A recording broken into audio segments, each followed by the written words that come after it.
시스템의 구성. 자, 학습 목표는 넘기도록 할게요. 자, 지구 시스템 같은 경우에는 우리 지구와 안에 있는 시스템으로 이루어져 있다 해서 지구 시스템이고요. 자, 그럼 우리 지구에 대해서 간단하게 설명해주면 이 지구의 내부 구조는 지각, 멘틀, 외핵 잘 안 보이죠? 외핵, 내구로 우리가 구성되어 있어. 근데 이 지구라는 것도 우리가 지구 내부 구조 상에서는 이렇지만 실제 지구는 다양한 권역으로 이루어져 있는데요. 이 권역들은 서로 영향을 주고받고 있어요. 그래서 이런 영향을 많이 주고받는 것이 지구 시스템이라고 하고요. 그래서 이 지구 시스템은 서로 영향을 받고 있다는 건 다른 말로 상호작용이라고 있어요. 그래서 상호작용이 일어나고 있고요. 이 지구 시스템 상 안에서도 작은 시스템으로 이루어져 있어요. 예시를 들어보면 우리 생물이라는 거는 우리가 나중에 배우겠지만 생물권이라고. 이 생물권은 뭐 사람, 뭐 동물도 있겠고 물고기 전부 다 생물권이죠. 그래서 이런 친구들, 우리가 대표적인 사람은 여러 가지로 이루어져 있죠. 우리 한번 소화계, 배설계 이런 것들로 이루어져 있다는 것도 우리가 중학교 때 이런 것도 다 하나의 시스템, 사람이랑 시스템으로 이루어져 있는 거죠. 그래서 이 시스템 상에서도 작은 시스템으로 이루어질 수 있습니다. 그래서 우리가 처음으로 우리는 지구 시스템에 대한 그림을 한번 선생님이 그려보았어요. 그래서 그 중에서 여러분 눈에 띄는 게 여기 아무것도 이 지구의 바깥 공간인 외권이에요. 그래서 이 외권이라는 거는 기권, 바깥, 그러니까 즉 우주 공간의 기권이에요. 그래서 우리가 대표적으로 생각나는 게 태양, 달, 별, 은하 이 친구들이 전부 다 기권이 기권이 아니고 외권이 되겠죠. 그리고 우리가 여기 대표적으로 지구에 살고 있는 우리 생물권에 대해서 배우도록 할게요. 그래서 생물권은 지구에 살고 있는 모든 생물이고요. 이 모든 생물은 직권, 기권, 수권에 걸쳐서 분포를 하고 있습니다. 그래서 우리가 간단하게 생물권이라는 거는 여기 걸쳐서 분포가 잘 이해가 안 가는 친구들이 되게 많더라고요. 자, 사람은 어디서 살고 있어? 사람은 직권에서 살고 있죠. 그리고 새 같은 경우에는 새를 선생님이 그림이 잘 못 그리겠는데 이게 새라고 치면 새는 어느 순간 날아다니다가도 어느 순간 땅에서 내려와 있죠. 그럼 이것도 기권 또 걸쳐서 분포하고 있죠. 수권. 이 물고기도 마찬가지 물속에서 살고 있습니다. 그래서 생물권은 살고 있는 생물이 사식하는 공간이라는 의미도 가지고 있어요. 그래서 이것들도 간단하게 살펴보고 이 페이지를 넘겨서 각각의 권들이 어떤 것들인지도 한번 살펴보도록 할게요. 자, 우리가 밟고 있는 땅. 요 땅이 직권이라고 해요. 그래서 직권은 앞에서 봤듯이 지각, 멘틀, 외핵, 내핵가 지각을 포함한 모든 부분의 밑에까지 영역 얼마 정도 내려가냐면요. 우리 6,400km까지 영역. 그런데 이거를 과학자들이 땅을 일일이 파볼 수 없다고 했죠. 그래서 땅을 팔 수가 없기 때문에 우리가 예측을 한 거예요. 그래서 이게 실제로는 지각, 멘틀, 외핵, 내핵으로 구분을 하고 있지만 지금 발견되고 있는 사실들을 보면 이것도 조금 다르다는 이야기가 되게 많았어요. 그렇지만 선생님이 항상 강조를 하던 게 통합과학 시간에 저는 통합과학적인 내용만 알아두시면 된다고 했으니까 이렇게 기울줄하는 기준은 지진파의 속도로 기준을 하고 있습니다. 자, 그리고 우리가 땅 말고 제일 많은 게 바다죠. 이 바다의 이 부분을 수권이라고 해요. 근데 바닷물에는 뿐만 아니라고 우리 지구상에서 물이 다양한 형태로 존재하고 있죠.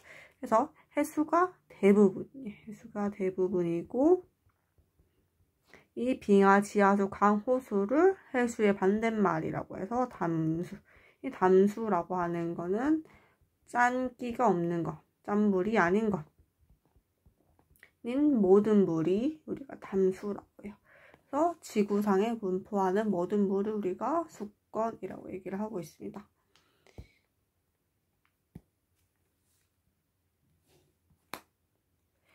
있고, 이것도 어떻게, 특히 이 나머지의 작은 물보다 해수의 기준으로 봐야 되겠죠. 해수의 깊이에 따라서 우리 온도에 따라서 혼합층, 수온약층, 심해층으로 구분하는데 이것도 뒤에서 설명을 할 테니까 너무 걱정 안 하셔도 되고요. 그 다음에 할 녀석은 우리가 숨쉬고 있는 이 영역, 기권입니다. 그래서 우리는 기권이 지구를 둘러싸고 있는 1000km의 두께의 공기층이라고 해서 기권이에요. 그래서 당연히 우리 지구는 끌어당기는 중력을 받고 있어요. 이 중력에 의해서 대기의 약 99%가 30km 이내에 분포를 하고 있어요. 당연히 무거운 친구들이 중력에 의해서 밑에 가라앉아 있겠죠. 가벼운 친구들 위에 있고. 그래서 이것도 마찬가지로 수권도 수온에 의해서 분포를 했고, 요거는 당연히 기온이에요. 수온이랑 기온의 차이점이 무엇이냐? 수온과 기온의 차이점. 수온은 물 숫자를 써요. 물 숫자를 쓰는 물의 온도.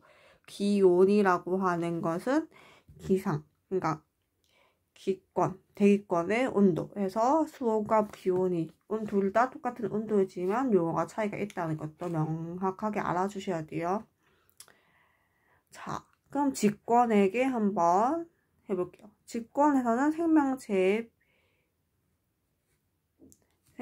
필요한 물질을 공급해요. 그래서 어떤 물질을 공급하냐? 우리 식물 같은 경우에는 식물은 토양에 의해서 영양분을 공급하기도 하고요. 그리고 우리 사람이 살고 있쪽에서 서식초도 공간을 제공을 하고 있고요.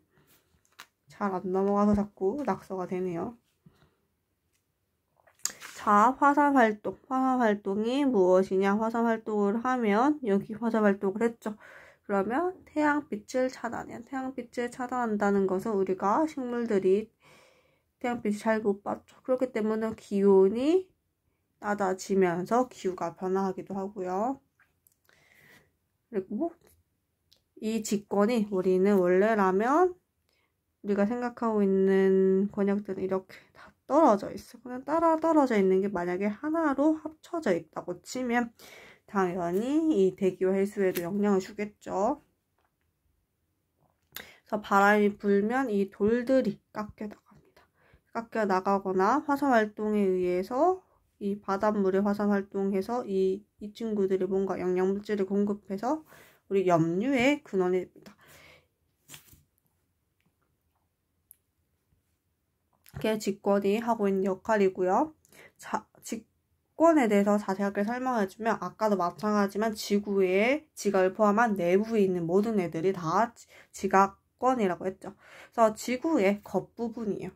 지구의 겉부분으로 대륙지각과 해양지각으로 구성이 되어 있어요. 우리 대륙지각은 우리가 밟고 있는 거고 해양지각은 바닷속에 있는 것을 보통 해양지각이라는 거예요. 그리고 이 친구들은 통합과학 시간에서 배웠다시피 규산형 강물 물질로 이루어져 있고요. 딱딱하죠. 고체 상태이죠. 액체 상태는 우리가 막 발밑이 다 들어가고 있겠죠. 있는 상태를 가지고 있어요. 그래서 지각, 대륙 지각과 해양 지각을 잠시 구별해 보면 지각.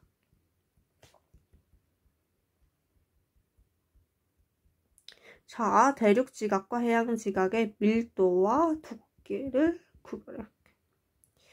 대륙 지각이랑 해양 지각 둘 중에서 밀도는 해양 지각이 더 두껍고 왜냐면 얘는 따끈따끈하게 만들어진 애들이 해양 지각이기 때문에 좀 더 밀도가 더 무겁습니다. 무겁다 보니 밀도가 더 큽니다. 대륙 지각과 해양 지각의 두께를 보면 실제로 두께는 대륙 지각이 더 두껍고 당연히 두께가 더 두꺼워야지 우리가 밟고 있겠지만 해양 지각을 밟고 있으면 해양 지각이라는 이름을 들고 있지 않았을 것 같습니다. 그리고 우리 멘틀 하도록 할게요. 우리 멘틀은 지구 전체의 부피의 약 몇 퍼센트 정도 차지한다고 했는지 한번 기억해 봅시다. 약 80% 정도. 그만큼 가장 많은 부피를 차지하고 있고요. 얘는 고체 상태인데 이 고체 상태 중에서도 유동성 고체예요. 자, 유동성 고체라는 거는 움직이는 고체. 왜? 부분적으로 녹아있기 때문에. 우리 부분적으로 녹아있는 고체 잘 이해가 안 가죠? 오늘이 급식 시간에 나오고 있는 이 젤리를 생각해 주시면 되는데요. 이 젤리는 고체인데 여러분들이 알다시피 맨들맨들하면서도 이렇게 움직입니다. 그래서 왜? 이쪽 젤리 안에는 부분적으로 녹아져 있기 때문인 거죠. 그래서 이 부분적으로 녹아져 있다는 것은 그만큼 유동성을 띠고 있기 때문에 움직일 수 있어요. 움직일 수 있다. 움직일 수 있다. 움직일 수 있다는 거는 그만큼 온도 차이도 나타나겠죠. 그래서 대류가 일어난다. 대류는 온도 차이에서 일어나는 거예요. 자, 외액에 대해서 설명으로 넘어가도록 할게요. 자, 외액은 유일하게 액체 상태라고 했죠. 액체 상태이기 때문에 지진파야 있을 중에서도 X파가 통과하지 못합니다. 그래서 얘는 철과 니켈로 무거운 물질. 왜냐면 우리 저번 시간에 배웠다시피 지구 형성 과정에서 가장 무거운 물질이 가라앉으면서 형성되는 게 외액이었어요. 그래서 밀도가 가장 크고요. 그리고 당연히 철과 밀도가 있어서 밀도가 크고요. 철과 니켈에 대류가 있어요. 왜냐면 우리 액체 상태죠. 액체 상태라는 거는 움직일 수 있어요. 온도 차이가 발생을 하겠죠. 온도 차이에 의해서 대류가 발생하면서 우리가 만들어지는 게 지구 자기장이 만들어진댔어요. 자, 이제 내액으로 넘어가도록 할게요. 내액은 고체 상태이고요. 마찬가지로 철과 니켈 등 무거운 물질로 이루어져 있어서 밀도가 가장 크다라는 것도 여러분들이 기억해 주셔야 될 차이예요. 둘 다 핵이긴 핵인데 둘의 핵의 차이점이 있다면 상태의 차이점이 있으니까 이것도 여러분들이 기억해 주셔야 될 사실이겠죠. 자, 이제 직권에서 수권으로 넘어가도록 할게요. 자, 태양 에너지를 여러분들이 저장해서 온도를 일정하게 유지를 하고 있어요. 왜냐면 우리 물이니까 이 물 자체가 들어오게 되면 이 태양 에너지로 저장할 수 있겠죠. 왜? 우리 생명체가 형성할 때 제일 중요한 게 물이에요. 물이 왜 제일 중요할까요? 물은 비열이 큽니다. 자, 비열이 크다라는 것은 무엇을 의미하냐면 그만큼의 내가 저장할 수 있는 물의 양이 많다는 거예요. 그래서 이 친구가 태양 에너지를 저장해서 지구 온도를 일정하게 유지를 시킬 거고요. 밑에 똑같은 말이 등장하고 있죠. 물은 비열이 커서 생명체의 체온이 거의 일정하게 유지된다. 같은 말입니다.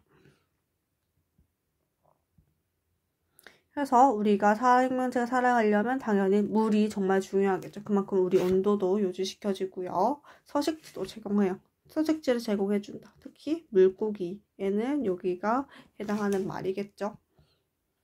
그래서 해수를 순환을 통해 지형을 변화시키기도 하고 흡수한 태양 에너지를 골고루하게 분산시키기도 해요.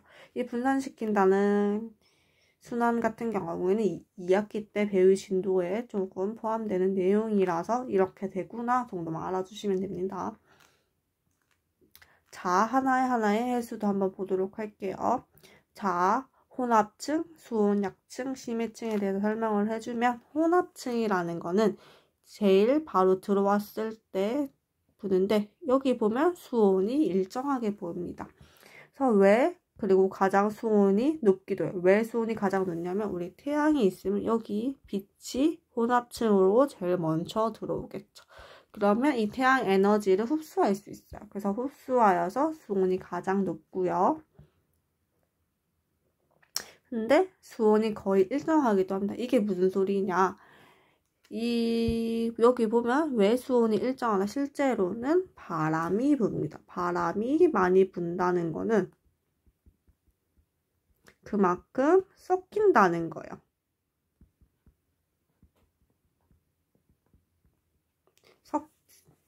글씨 이상한데 지워지질 않네요. 그래서 여기 하나 수온이 섞여. 수온이 섞이면 당연히 혼합층에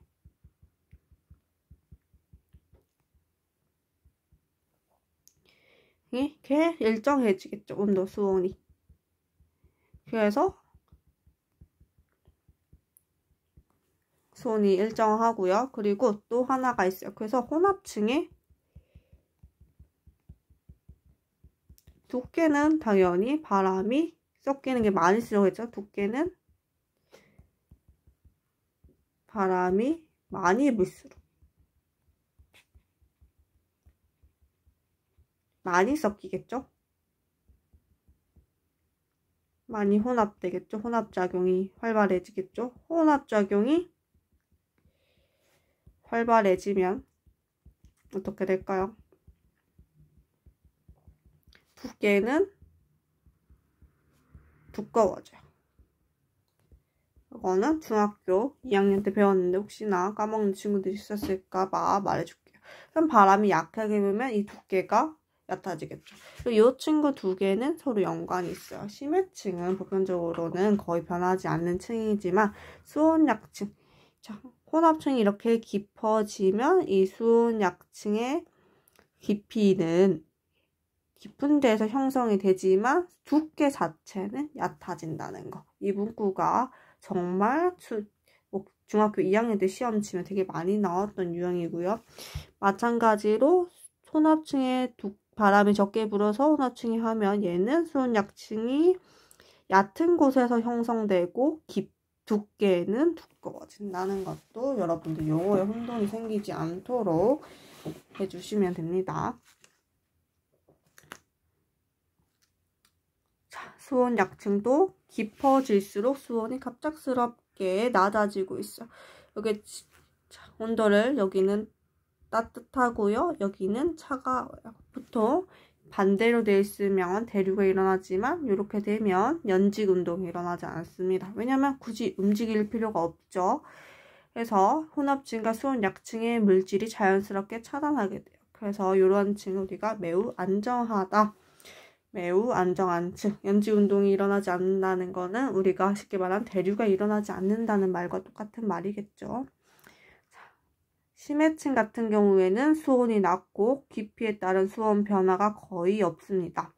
그래서 얘는 아무 영향을 받지 않고 있기 때문에 위도나 계절의 영향이 수온이 거의 일정하다. 실제로 위도나 계절 영향에 따라서 혼합층이랑 수온약층이 많이 달라지는데 이 심해층은 거의 변함이 없어요. 그것도 기억해 주셔야 되고요. 태양 복사 에너지가 거의 도달하지 못하여서 수온이 매우 낮은 이런 모양으로 되어 있습니다.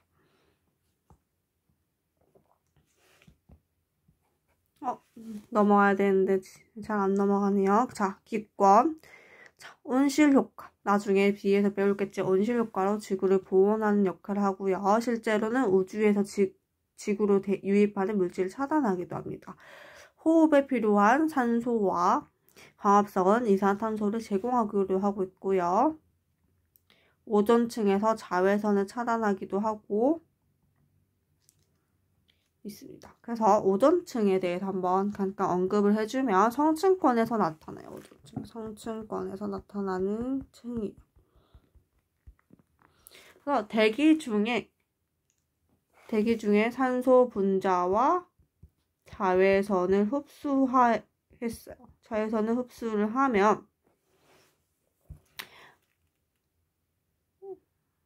산소 원자로 이렇게 분해가 돼요. 근데 대기 중에 당연히 이 산소가 되게 많겠죠. 분자 상태로.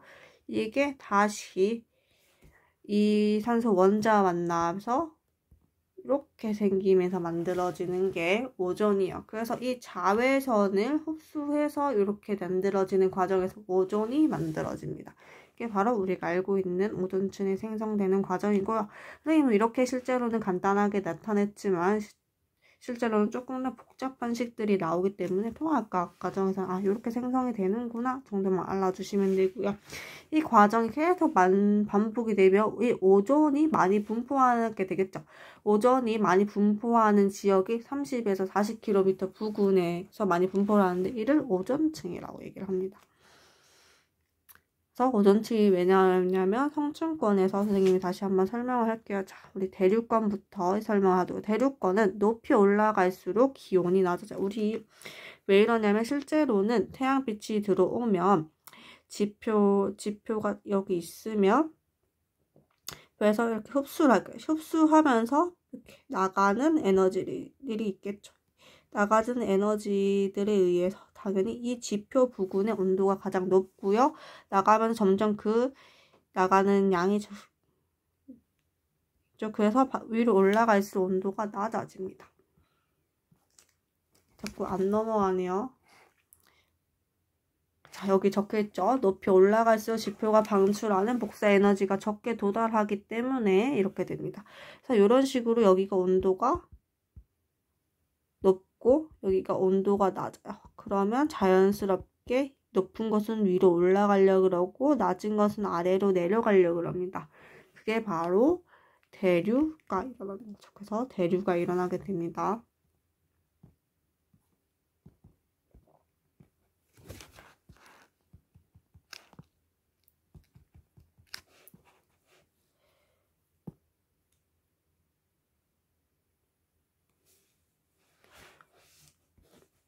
그리고 이러면서 기상현상이 일어납니다. 기상현상, 대류가 일어난다는 거는 뭔가가 섞인다는 것을 의미를 하는 거예요. 연직으로. 그러면서 우리 기상현상이 나타나는 거예요. 그래서 비가 기상현상은 또 하나의 특징이 있어요. 또 수증기가 있어야 되거든요. 수증기이기 때문에 기상현상이 뭐냐면 비, 바람, 바람 정도는 비, 눈 같이 나타나는 현상들이 기상현상은 우리가 나타나고 있죠. 여기 적혀있죠. 수증기가 존재하고 대류가 일어나기 때문이다. 여러분들한테 이걸 좀 지우고 주고 싶은데 뭔가 잘 안 뜨고 있어요. 지우개 있네요.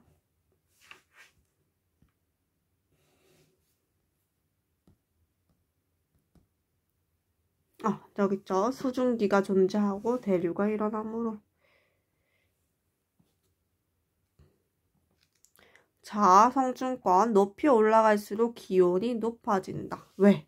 이 오존층 친구 때문인 거예요. 이게 왜 자꾸? 자, 성층권부터는 다음 영상으로 보도록 할게요. 이것 좀 조정하고 돌아오겠습니다.